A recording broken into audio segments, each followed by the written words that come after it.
तू सिर्फ अपने भाई और भतीजे के बारे में सोचना, अपनी औलाद की फिक्र नहीं है तुझे। नसरीन तेरी बेटी नहीं है ना? ऐसी बात नहीं है सही। नसरीन के पैदा होने से पहले अदा गुल मोहम्मद ने मांग लिया था उसे शामिर के लिए।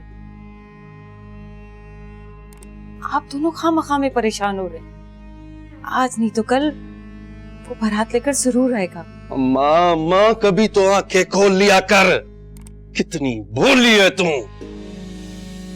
10 महीने हो गए, 10। शामिर ने अपनी शक्ल तक नहीं दिखाई।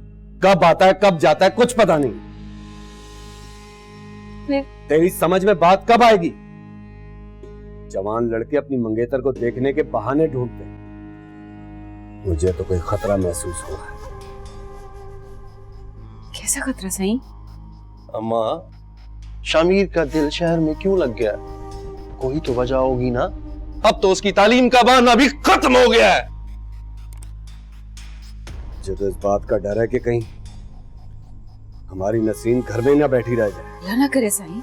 अगर ऐसा हुआ तो अम्मा, मामा गुल मोहम्मद के घर भी जरीना बूढ़ी होकर मर जाएगी। हाँ, आप दोनों को खामखा में वहम हो रहा है। अगर ऐसी कोई बात है तो हम अदा गुल मोहम्मद से जाके बात कर लेते हैं, बल्कि कल ही चलते हैं उनके पास।